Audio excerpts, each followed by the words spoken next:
নিজেরা নিজেদের ভবিষ্যৎ করে নেবে। আর ভাইজানের জন্য আমি যদি এখন কিছু করতে না পারি, তাহলে ভাইজানের সামনে মুখ দেখাবো কি করে? তুমি যাই বলো চাচি কিন্তু এটা মানবে না। গতকালকে আম্মুর আচরণে খুব মন খারাপ করেছিস নাকি? মন খারাপ হওয়াটা স্বাভাবিক না ভাইয়া? আমার জায়গায় তুমি থাকলে তোমারও মন খারাপ হতো। আর তোর বড় চাচা যে অসুস্থ সে ব্যাপারে তুই কিছু জানিস? হ্যাঁ, শুনলাম তো বড় চাচা অসুস্থ, কিন্তু বড় চাচার অসুস্থতার সাথে ছোট চাচার আসার কি সম্পর্ক? তুমি কি কোনো মেয়ের প্রেমে টেমে পড়ছো নাকি? না, একদমই ওরকম কিছু না। কিন্তু সময় নষ্ট করলে বিপদ হয়ে যাবে, দেরি করা যাবে না। প্রথম ধাপে হরমোন থেরাপি শুরু করতে হবে। আসলে দেখো, সবকিছুর জন্য একটা মেন্টাল প্রিপারেশনের দরকার আছে। তুমি নিশ্চয়ই আন্টিকে কিছু না জানিয়ে ফিদাকে হুট করে নিয়ে গিয়েছো। আর তুমি এইসব কবে বুঝবা বলো তো? দেখ, আমি তো পরে বুঝতে পেরেছি, রাইট? আমি তো ফাইনালি আমি আম্মুকে বলেছি অ্যান্ড আম্মুকে কনভিন্সও করেছি যেন আমরা সবাই একসাথে থাকতে পারি। হ্যাঁ, আমি আগে বুঝতাম না, কিন্তু এখন তো বুঝি। আর ফাইনালি আম্মু তো রাজি হয়েছে, তাই না?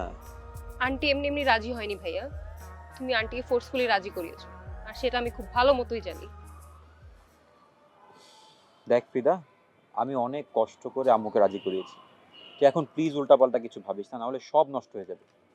তোমাকে আমি এখন কিছু বলতে পারবো না ভাইয়া, আগে এই বিষয়ে আমার দাদির সাথে কথা বলতে হবে, তারপরে কোনো একটা ডিসিশনে আসবো। হাসান ভাই, ও কিন্তু ঠিকই বলেছে। ওকে তুমি আগে দাদির সাথে কথা বলতে দাও, তারপর না হয় একটা সিদ্ধান্ত নেওয়া যাবে।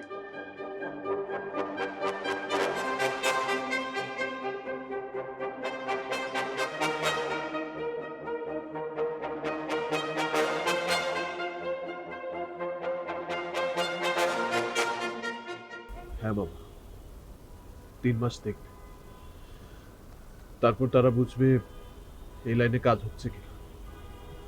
যদি কাজ হয় তাহলে তো ঠিক আছে, তা না হলে কেমোথেরাপি দিতে হবে। ইয়া আল্লাহ! বাবা, প্রতিটা কেমোথেরাপি সাইকেল 1.5 থেকে 2 লাখ টাকা। ডাক্তার বলেছে মিনিমাম 6টা সাইকেল লাগবে। তার মানে বুঝতে পারছো, মিনিমাম 12 থেকে 15 লাখ টাকা বাবা। তাছাড়া ওষুধ আছে, হসপিটালে বিল আছে, বাবার বমি, শারীরিক সুস্থতা সবকিছু মিলিয়ে তুমি বুঝতে পারছো 15 থেকে 20 লাখ টাকা লাগবে। এখন তুই কত জোগাড় করতে পেরেছিস? অনেকে প্রতিশ্রুতি দিয়েছে, আমার একটা বন্ধু হেল্প করেছে, বানি আমার ক্লাসমেট।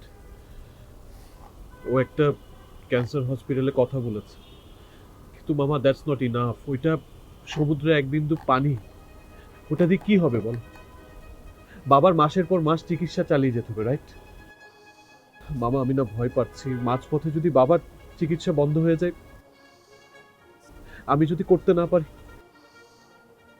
আমি না সবকিছু ব্ল্যাঙ্ক দেখছি।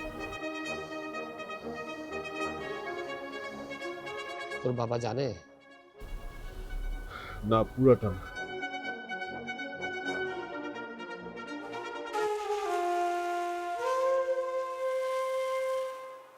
চাচু, রেস্ট করছো?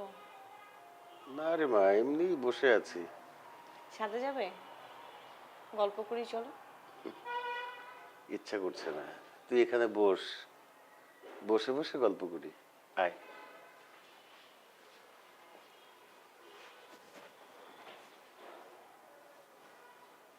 কি রে, চুপ করে আছিস কেন? কি বলবো? কেন তুই না বললি গল্প করবি? গল্প করতে ইচ্ছে করছে না। তোর কি মন খারাপ?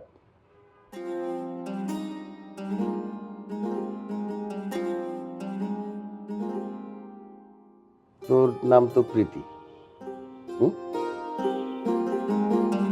তোর এই প্রীতি নামটা কে রেখেছিল জানিস? জানি তো। তুমি? যাদের নাম প্রীতি তাদের কখনো মন খারাপ করে রাখতে হয় না। যার নাম প্রীতি, তার এরকম মন খারাপ থাকলে কি ভালো লাগে?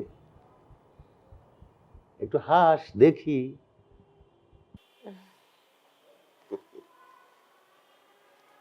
চাচু, তোমার মনে আছে একবার মেলায় আমি হারিয়ে গিয়েছিলাম?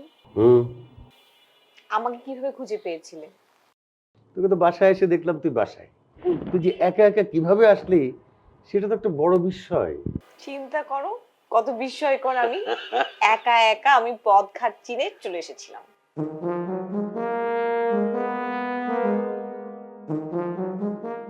বাবাকে যতটুক বলতে পেরেছি আমি বলেছি।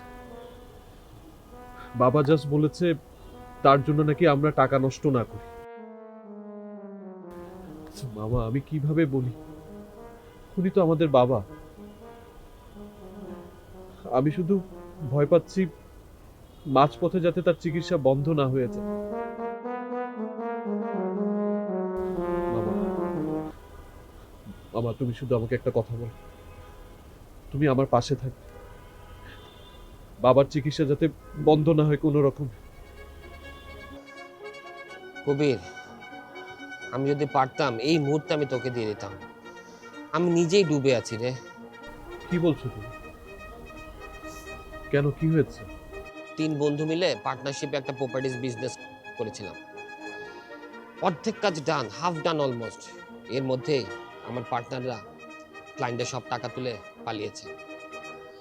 এখন সবাই আমাকে ধরছে। মামা, সময় মতো এই ফ্ল্যাট যদি হ্যান্ড ওভার না করতে পারি তাহলে আমাকে জেলে দিবে। এখানে সেখানে টাকার জন্য দৌড়াদৌড়ি করছি। এখন মনে হয় কি জানো, ইস যদি সেদিন আমি পথ ঘাট না চিনতাম, যদি সত্যি সত্যি হারিয়ে যেতাম, মনে হয় সেটাই ভালো হতো। মার এত বকা, এত কথা, মার এই অযথা বকাশকা আমার শুনতেই হতো না। প্রতিদিন প্রতিদিন এত যন্ত্রণা আমার না আর সহ্য। চাচু, কি হলো চাচু? চাচু, চাচু, এই কবির ভাই, বাবা, কবির ভাইয়া, চাচু, চাচু, কি হলো তোমার? বাবা, কবির ভাই, কবির ভাই।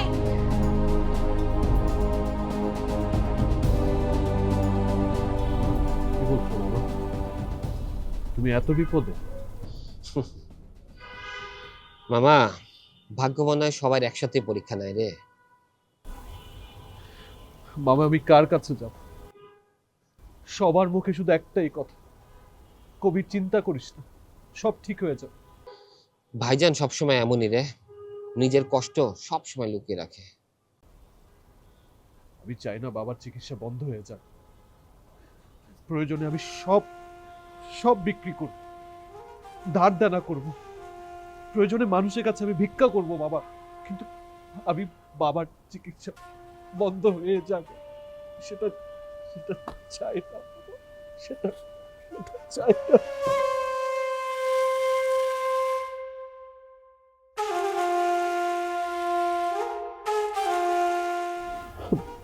বাবা,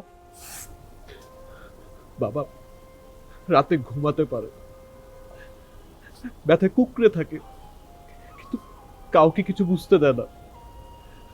আমি যদি ছেলে হয়ে যদি বাবার চিকিৎসাটুকু করতে না পারি, তাহলে আমি কিসের ছেলে, কেমন ছেলে? তুই দোষী না, দোষী এই সমাজ। এই সমাজ অসুস্থ হলে সবার আগে খোঁজে টাকা। তরু, কবির, আরে ভাইজান তো অসুস্থ হয়ে পড়ছে, হঠাৎ ব্যথা বাড়ছে, শ্বাস নিতে কষ্ট হচ্ছে। কি বলো? চলো। কবির, ভাইজানের চিকিৎসা বন্ধ হবে না। আমার যা কিছু আছে সব বন্ধক রাখবো, তবু ভাইজানের চিকিৎসা চলবে। কি বলছো বাবা? তোমার না মামলা? জেল যেতে হলে জেল যাব, মামলা টামলা যা হয় হোক, ভাইজানের চিকিৎসা হবে। ভাইজান বড় ভাই, বাবার মতো। আরে দেরি করিস না, দেরি হলে আরো অসুস্থ হয়ে পড়বো। আয় তাড়াতাড়ি আয়।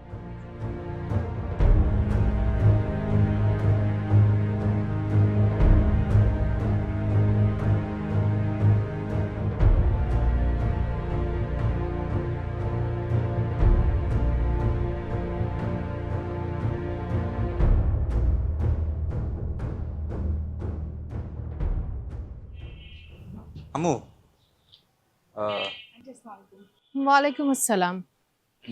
তোমার সাথে পরিচয় করিয়ে দিই। ও হচ্ছে জেরিন, ওর চাচা, ওর মামা। ও আসলে ঢাকায় ওর চাচার বাড়ি থেকে পড়াশোনা করে। এছাড়াও আন্টি হাসান ভাইকে আমি আগে থেকেই চিনি, আমরা ভার্সিটিতে একসাথেই পড়াশোনা করি। তাই নাকি? তাহলে তো খুবই ভালো। কিন্তু হাসান তো কখনো তোমার কাছে আমাকে বলেনি। আম্মু, বলার প্রয়োজন মনে হয়নি, এই জন্য বলিনি। হ্যাঁ, তা অবশ্য ঠিক বলেছিস। প্রয়োজন হলেই সবাই একত্রিত হয়। তারপর ফ্রিদা, কেমন আছো তুমি? আম্মু, তুমি যে আমাদের সবার একসাথে থাকাটা অ্যাকসেপ্ট করে নিয়েছো, এটা ফিদা কোনোভাবেই বিশ্বাস করতে পারছিল না। ইভেন ও তো এখানে আসতেই যাচ্ছিল না। আমি অনেক বুঝিয়ে সুঝিয়ে ওকে এখানে নিয়ে এসেছি। তুমি আমার আচরণে কষ্ট পেয়েছো সে আমি বুঝি। তুমি কিছু মনে করো না। আমি আসলে নিজেকে কন্ট্রোল করতে পারিনি। নিজেকে কন্ট্রোল করা এতটা সহজও না। সেদিন তোমাকে দেখে আমার বারবার রুশুর বাবার কথা মনে পড়ছিল। যাক, পুরনো কথা বলে এখন আর কোনো লাভ নেই। এখন তোমরা যা কিছু করতে চাও নিজেদের মতো করে গুছিয়ে নাও। আমার কোনো আপত্তি নেই, আমার যা বলার রুশুকে বলে দিয়েছি। আর আমি নেক্সট মান্থে চলে যাচ্ছি। তোমরা তোমাদের মতো করে সব গুছিয়ে নিতে পারো। আপনি কি আমাদের সবকিছু মেনে নিয়েছেন? যতটুকু মেনে নিলে জীবন সহজ হবে, তোমরা ভালো থাকতে পারবে, ঠিক ততটুকুই মেনে নিয়েছি। সবকিছু তো আর একসাথে মেনে নিতে পারবো না। যতটুকু মেনে নিতে পারবো না, তাতে তোমার আর আমার মাঝে কোনো ঝামেলা হবে না। আপনি কি আমাকে কি? তুমি কি আমাকে কি? আমার ফোন আসছে ফিদা, বাসা থেকে তরু মামা ফোন দিচ্ছে। তরু মামার ফোন কি ধরবো? মামার তো আমাকে কোনো দরকার হওয়ার কথা না। না না, ধরো না, বাসায় কোনো ইমার্জেন্সি হতে পারে। আচ্ছা, আমি তাহলে ফোনটা ধরি।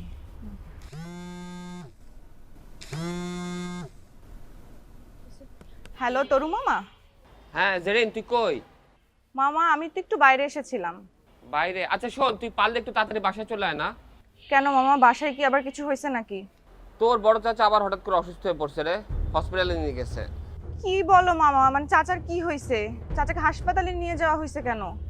না রে, অবস্থা খুব একটা ভালো মনে হলো না রে, তুই একটু তাড়াতাড়ি বাসায় চলে আয় না।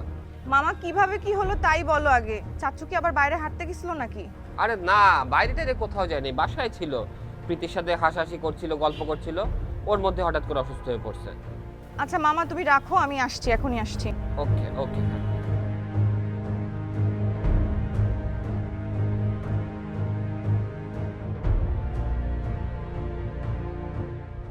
জেরিন, কি হয়েছে বড় মামা?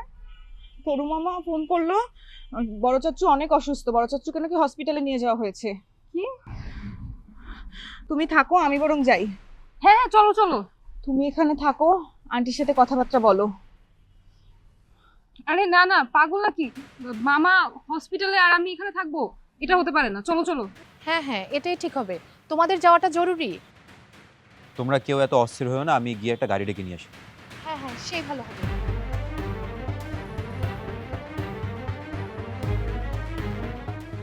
তোমরা কি উপরে গিয়ে একটু বসবে?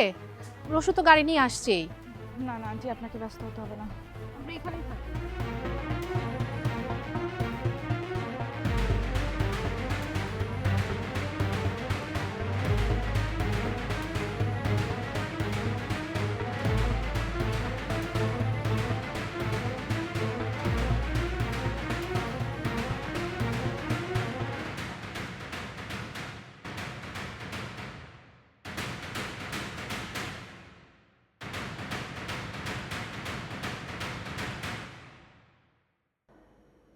এত বড় শহর, এত মানুষ, অথচ আমার চারপাশটা কেন এমন ফাঁকা লাগছে?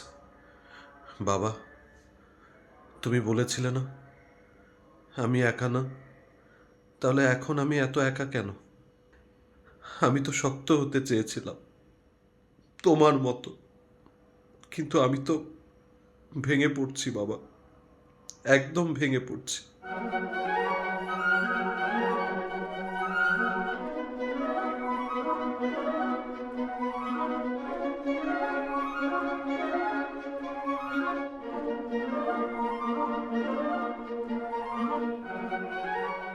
কিরে কবির, জি বাবা। স্কুলে যাসনি, মন খারাপ করে বসে আছিস কেন? আমি আর স্কুলে যেতে চাই না। কেন? সবাই আমাকে নিয়ে হাসাহাসি করে, আমি নাকি কিছুই পারি না। আরে কে বলেছে তুই কিছু পারিস না? সবাই, বন্ধু, স্যার বলে আমি নাকি কিছুই পারি না, সব ভুল হয়ে যায়। কবির শোন, আয় এদিকে আয়, তোকে আমি বুঝিয়ে বলছি। আসলে হয়েছে কি কবির, তুই ভুল করছিস মানেই হলো তুই চেষ্টা করছিস, আর যারা চেষ্টা করে না তারা কখনোই কিছু করতে পারে না। কিন্তু আমি ভয় পাই বাবা, যদি আমি হারিয়ে যাই। না বাবা, হারাবি না। আমি যতক্ষণ আছি ততক্ষণ তুই হারাবি না। আমার এই হাত ধরে তুই হাঁটবি। যদি তুমি না থাকো? আমি যদি না থাকি তাহলে আমার কথা থাকবে, আমার বিশ্বাস তোর মধ্যে থাকবে। আমি যদি বড় হয়ে ফেল করি? ফেল করা তো কোনো সমস্যা না, ফেল করাই মানে সবকিছু শেষ না। সবকিছু শেষ হলো হাল ছেড়ে দাও, তুই হাল ধরে থাকবি, এটা আমার একমাত্র চাওয়া। সবাই বলে আমি নাকি অনেক বেশি স্বপ্ন দেখি। আচ্ছা বাবা, তুমি বলো, স্বপ্ন দেখা কি ভুল? কেন বাবা, ভুল হবে কেন? স্বপ্ন ছাড়া কি মানুষ বাঁচে?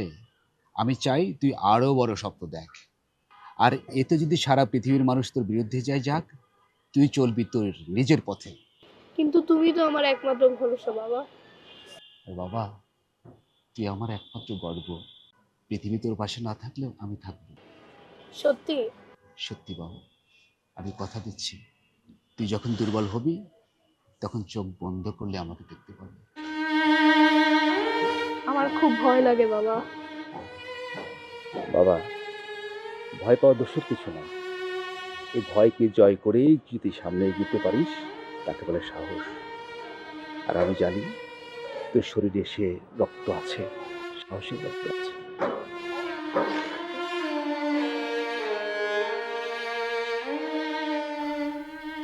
বাবা, এখন আমাকে তোমার দেওয়া সাহস নিয়ে এগিয়ে যেতে।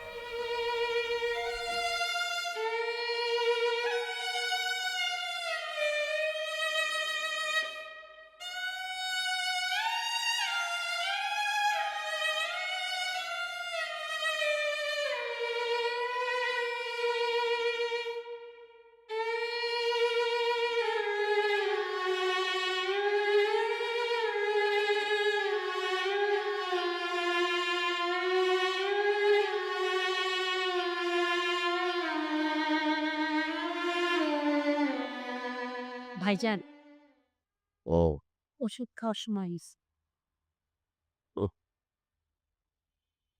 শিউলি, তুমি না থাকলে তো আমি ওই ওষুধ খাওয়ার টাইমটা মনেই রাখতে পারতাম না। ভুলে গেলে চলবে ভাইজান, আপনাকে শক্ত হতে হবে, তাহলে আমরা কিভাবে চলবো ভাইজান? ওষুধ না খেলে তোমার হাত থেকে কি বাঁচার উপায় আছে? আমার উপরে আপনি রাগ করেন আর মনে মনে গালাগালি দেন। সময় মতো আপনাকে ওষুধও খেতে হবে, খাবারও খেতে হবে। সবাই তো বলে তুমি খুব কড়া, সংসারটা তো তুমি একাই চালাও, সবাই তোমাকে ভয়ও পায়। আমাকে সবাই ভয় পায়, তাই না? আমি যদি এই সংসারটা আগলে না রাখতাম তাহলে কি সংসারটা টিকতো? দুই একটা কড়া কথা বলি দেখেই তো সংসারটা টিকে আছে। কথা সত্য, তোমার কষ্টটা কেউ দেখে না। কেউ দেখুক না দেখুক, কাউকে দেখানোর দরকার নাই। আমি শুধু চাই এই সংসারে সবাই এক হয়ে থাকুক, একসাথে থাকুক। এই যে আপনি যদি না থাকতেন, এই বাড়িটা থাকতো? আর এই আশ্রয়টা যদি না থাকতো, তাহলে তো ভাড়া দিতে দিতে এই জীবনটাই আমার শেষ হয়ে যেত। আমার দুইটা সন্তান আছে, কবির আছে, ওদের ভবিষ্যৎ কি হতো বলেন? তার উপর এখন তো আবার জেরিনও আছে। হ্যাঁ, কবিরের জন্য যে কত কত ধন্যবাদ তোমাকে দিব। তুমি না থাকলে ওকে আমি মানুষ করতে পারতাম না। তুমি ওকে একেবারে নিজের ছেলের মতো আগলে রেখেছো। কবির আমার নিজের ছেলে না। আরে আমার খেতে ইচ্ছা করছে না। ইচ্ছে না করলেও খাবে, খেয়ে একটা ঘুম দিবে। চলো। ঘুমও আসবে না রে। সারা রাত হসপিটালে বসেছিলে, কিছু খাও নাই, ঘুমাও নাই। এখন কিছু খেয়ে ফ্রেশ হলে দেখবা শরীর ছেড়ে দিছে আর ঘুম চলে আসছে। চলো ভাইয়া। আপনি তো সব সময় সংসারটা সামনে থেকে আগলে রেখেছেন, কেউ না বুঝুক। আমি তো জানি ভাইজান, আপনি এই সংসারের আসল ভিত। যদি আমি না থাকি, না না ভাইজান, এমন কথা বলবেন না। আপনি থাকবেন, আল্লাহ আপনাকে সুস্থ করে দিবে। হ্যাঁ, ক্যান্সার তো এমনি একটা খারাপ রোগ। তার উপরে ভাইজানে যে ক্যান্সার ধরা পড়ছে সেটা নাকি আরো ভয়ঙ্কর।